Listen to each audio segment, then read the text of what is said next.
mas maganda lang na updated kayo for this year 2026, lalo na kung meron kayong flight papunta nga ng Singapore. Nababalita nga kasi yung Nipah virus. Merong screening sa mga airport, especially dun sa India. Pero kung galing ng Pilipinas to Singapore, walang restriction and walang screening na mangyayari.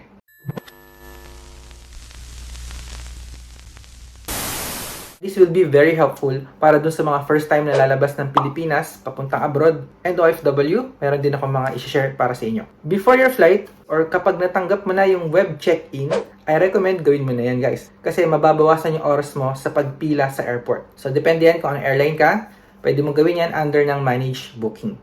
Next, on the day of your flight, dapat maaga ka. 2 hours before your flight, nandun ka na sa airport. Kasi alam nyo naman ang traffic sa Pilipinas. Check your flight status. So makikita nyo naman guys yung sa digital board kung anong gate number yon. Hanapin mo kung pwede nang pumila at mag-check-in. Kasi kahit hindi pa yan naka-open guys, marami nang pumipila. Travel tax. Bago ka mag-check-in, magbayad ka na ng travel tax. Merong option para gawin yan online under ng website ng kieza.com.ph. Pero I recommend sa airport nyo nalang bayaran guys dahil merong additional fee kapag online. For OFW, hindi nyo na kailangan magbayad ng travel tax. Exempted kayo. Pero, ang gagawin nyo naman is refund ng terminal fee. Ito yung 550 pesos. Meron akong ginawang guide kung paano gawin yan. Bago kayo pumunta ng immigration guys, dapat makuha nyo na to. Kasi sayang yan. Ipakita nyo lang yung OEC and yung flight itinerary nyo.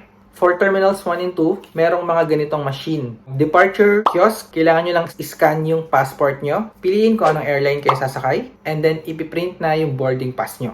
Kapag wala na kayong check-in bag, pwede na kayong dumiretso sa departure hall or sa immigration. Pero kung meron kayong check-in bag, kailangan nyo pa rin pumila sa manual counter. Pupunta na tayo sa immigration. Dito ka na i-discuss kung ano yung mga supporting documents para hindi kayo ma-offload. Simulan muna natin yung basic documents. Passport. Siyempre, dapat 6 months valid ang passport mo. Iwasan nyo din na magkaroon ng damage, punit, or sulat para hindi kayo magkaroon ng problema sa flight. Siyempre, kailangan din natin ng flight itinerary na printed galing sa email at boarding pass. Next is visa. For Filipinos, hindi naman required na meron tayong visa papasok ng Singapore. Except sa mga bansa na nandito, kailangan nilang mag-apply ng tourist visa. Ang kailangan natin guys ay Singapore arrival card. Kailangan i-submit 2 days before your flight. Punta ka lang sa website ng ica.gov.sg or gagawa ka lang ng profile. Gamitin mo yung app nila, My ICA Mobile. Kung nakalimutan mo mag-submit ng Singapore Arrival Card, don't worry. Pwede mo siyang gawin sa airport mismo ng Singapore bago ka mag-clear ng immigration. Next requirement is e-travel departure. Ito naman yung gagamitin mo sa Pilipinas. Kailangan mo itong gawin 3 to 4 days before your flight. So, pupunta ka lang sa website ng etravel.gov.ph.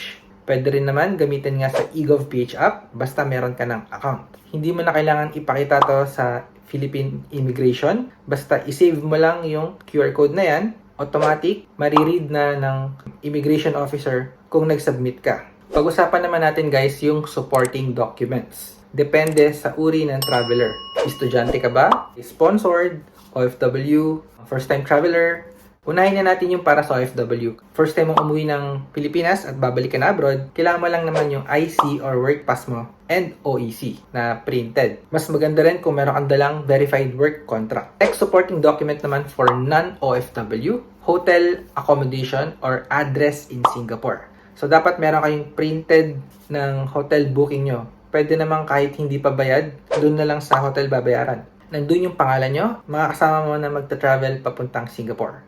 Next, proof of employment. Okay, so kung ikaw ay working, meron kang full-time job, COE, Certificate of Employment, HRD form, payslip, or company ID. Government employee, kailangan niya ng travel authority sa inyong department or sa galing sa inyong superior. Freelance job, pwede kayong humingi ng recommendation letter sa mga clients nyo. Mag-screenshot kayo ng website, Facebook page nyo, lahat ng katibayan na kayo ay merong freelance job, source of income. Ito yung mga katibayan nyo na meron kayong kinikita or may pumapasok na pera sa inyo. Bank transaction nyo, at least 3 to 6 months. Cards, credit cards, debit cards, GCash card, and bank certificate for travel. This is optional pero mas maganda kung meron kayo nito. Ito yung assets. kung ano yung mga pinagmamay-ari nyo. For example, titulo ng bahay nyo kung meron kayo, newly purchased na gamit tulad ng kotse, lupa, wala pang bahay, newly opened business, something to show na you are financially capable. Next, supporting documents for sponsored tourists. Una, yung sponsor nyo nasa abroad. Pwede yung family, parents, partner, fiance. Tapos, pupunta kayo sa bansa kung saan siya nakatira. Let's say, Philippines to Singapore, kailangan ng AUSG or Affidavit of Support. Kukunin ni sponsor sa Philippine Embassy, ipapanotaryo, at ipapadala sa iyo yung original copy. So, dadalhin mo yon sa immigration in case hanapin. Pero paano naman kung yung sponsor mo ay kasama mo, sabay kayo lalabas ng Philippines papuntang Singapore? Ang kailangan nyo naman dito guys is LOU, Letter of Undertaking, or Undertaking Letter. I have actually templates, pwede namang kopyahin kung hindi nyo pa nakikita. Ipapanotaryo nyo lang sa Pilipinas, sa mga local notary shop or sa City Hall, and dadalhin nyo yung print out. Samahan nyo na rin ng birth certificate kung family nyo yung nag-i-sponsor sa inyo. Invitation letter. Hindi ka sponsored kasi meron kang sariling gastos, ikaw yung nagbayad ng flight ticket mo and budget. So meron din akong template, gayahin nyo na lang.